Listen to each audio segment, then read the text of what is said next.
Salut à tous, bienvenue sur la chaîne 100% Blaugrana. Le Real Madrid s'interpose dans la délocalisation du match Villarreal-Barça aux États-Unis. Le club Blaugrana s'apprête à blinder l'un de ses piliers défensifs, Jules Koundé.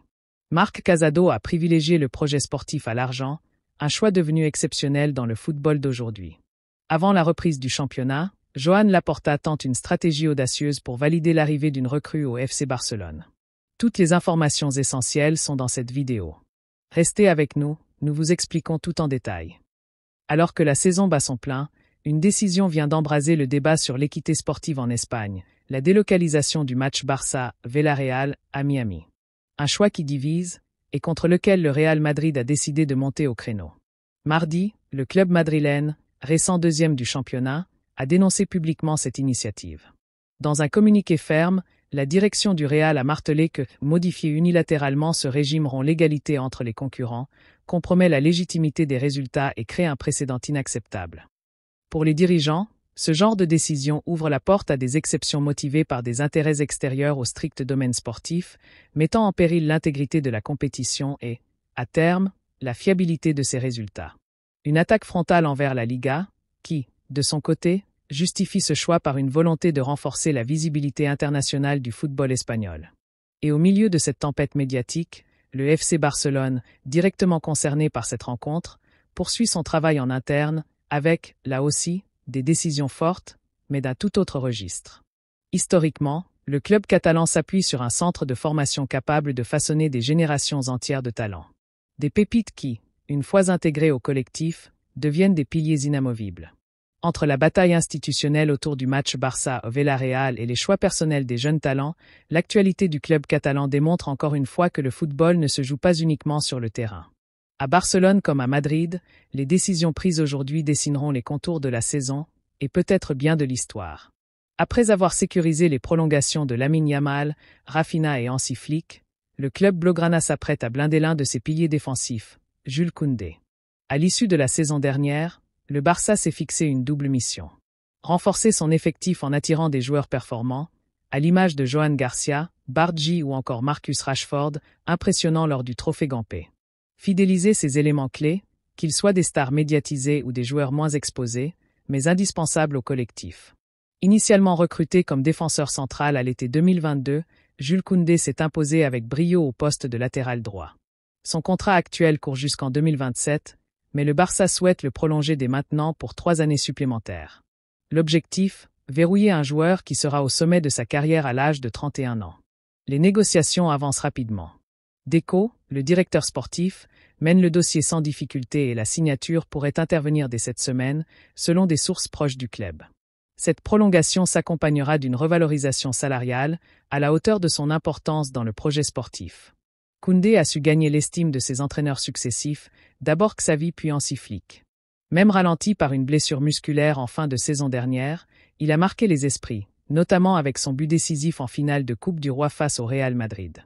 Seule ombre au tableau. Flick a déjà souligné quelques retards à l'entraînement, un point sur lequel le Français progresse nettement. Pour le reste, son sérieux et son rendement défensif en font un élément incontournable du 11 Blaugrana. En prolongeant Jules Koundé, le Barça envoie un signal fort. Fidéliser les cadres, même hors lumière médiatique. Construire la stabilité défensive autour de joueurs fiables et engagés. La signature attendue cette semaine confirme une chose. Le Barça prépare l'avenir avec méthode et continuité. Le FC Barcelone reste l'un des clubs les plus prolifiques d'Europe dans la formation de talents. De génération en génération, la Masia alimente l'équipe première avec des joueurs capables de marquer l'histoire. Mais cette politique a un revers. Pour chaque star confirmée qui s'impose, d'autres talents, pourtant prometteurs, peinent à trouver leur place. Beaucoup choisissent alors l'exil pour obtenir du temps de jeu. Ce fut le cas d'Ansu Fati, parti poursuivre sa carrière en France. Dans ce contexte, Marc Casado a fait un choix rare dans le football moderne, rester fidèle au maillot Blaugrana. Arrivé en 2016, le jeune milieu défensif n'a jamais caché son objectif, s'imposer durablement au Camp Nou.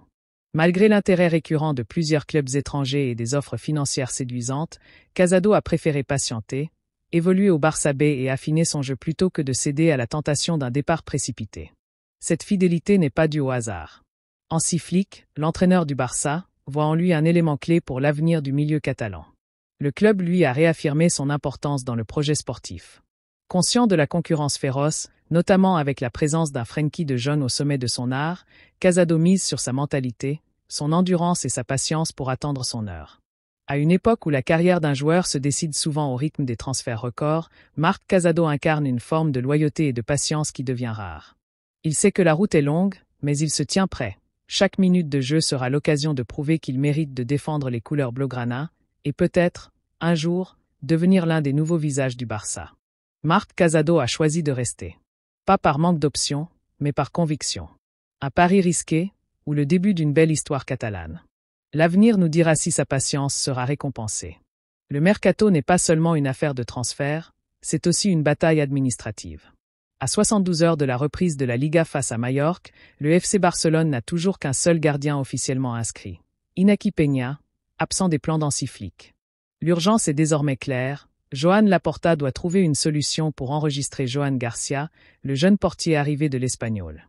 Tout repose sur la décision de la commission médicale de la Liga concernant Marc-André ter Stegen. Si sa blessure est jugée longue durée, au moins 5 mois, le Barça pourra utiliser 80% de son salaire pour enregistrer Garcia. 4 mois d'absence ne donneraient qu'une marge de 50%. En dessous, aucun avantage. C'est le plan A du Barça, attendre une validation médicale permettant un enregistrement direct. Si ce feu vert n'arrive pas, Joan Laporta pourrait ressortir un atout déjà utilisé en 2022, la caution personnelle. Concrètement, un dirigeant voire le président lui-même met sa fortune en garantie auprès de la Liga pour valider l'inscription d'un joueur.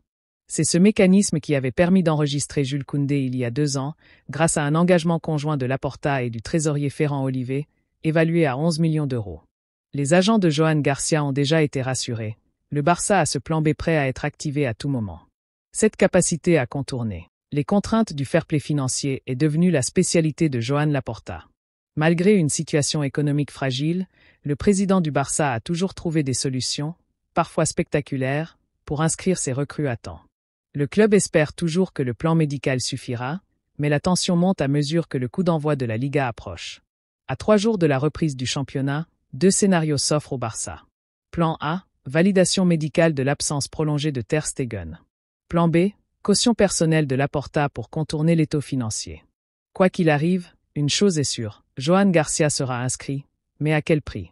Entre tensions institutionnelles, manœuvres de mercato et choix forts de ses joueurs, le FC Barcelone aborde la nouvelle saison avec de nombreux dossiers brûlants. Alors que le Real Madrid s'oppose à la délocalisation du match Villarreal-Barça aux États-Unis, Joan Laporta s'active pour inscrire les nouvelles recrues avant le coup d'envoi de la Liga. Dans le même temps, le club catalan s'apprête à sécuriser l'avenir de Jules Koundé, l'un de ses piliers défensifs, tandis que Marc Casado illustre une rareté dans le football moderne en privilégiant le projet sportif à l'argent. Tous ces signaux montrent un Barça à un tournant stratégique, où chaque décision compte pour bâtir une équipe compétitive et fidèle à ses valeurs.